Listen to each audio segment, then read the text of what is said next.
অতীতে আমাদের দল বাংলাদেশের জনগণের সাথে যে অন্যায় আচরণ করেছে, যে জুলুম করেছে, আমরা বিনাশ করতে মাপ চাই।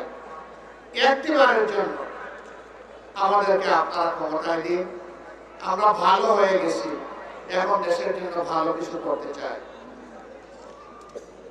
হাতে তসবিহ ছিল, মাথায় ঘুমটা ছিল। জনগণ সহজ সরলভাবে ধারণা করেছিল তাদের মানসিকতার পরিবর্তন হয়েছে। সম্মানিত বন্ধুগণ, আমরা আশা করেছিলাম ৭২-এর ১০ জানুয়ারি থেকে ৭৫-এর ১৫ আগস্ট পর্যন্ত দেশে যে ফ্যাসিবাদ কায়েম হয়েছিল, এক নায়কতন্ত্র কায়েম হয়েছিল, যার পরিণতি সচক্ষে দেখেছে দেশের মানুষ, এটা থেকে আওয়ামী লীগ শিক্ষা নেবে। কিন্তু ওই যে কথা আছে, কয়লা ধরলেও ময়লা যায় না। সাবান আর সার্ফ এক্সেল যা দিয়েই ধর না কেন, কালো কয়লা আরো কুচকুচে কালো হয়। আওয়ামী লীগের ক্ষেত্রে তাই হয়েছে। ৩ দফায় বাংলাদেশের মসনদে তারা এসেছিলেন। ৭২-এর ১০ জানুয়ারি আবার এসেছিলেন। ৯৬ সালের ১০ জানুয়ারি, এরপরে তারা আবার এসেছিলেন ২০০৯ সালের ৭ জানুয়ারি।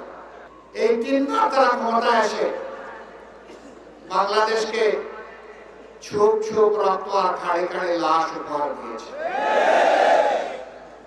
৯৬ সালে ক্ষমতায় আসার আগে হাত জোড় করে তারা জনগণের কাছে ক্ষমা চেয়েছে। অতীতে আমাদের দল বাংলাদেশের জনগণের সাথে যে অন্যায় আচরণ করেছে, যে জুলুম করেছে, আমরা বিনাশ করতে মাপ চাই। একটিবারের জন্য আমাদেরকে আপনারা ক্ষমতায় দিন। আমরা ভালো হয়ে গেছি, এখন দেশের জন্য ভালো কিছু করতে চাই।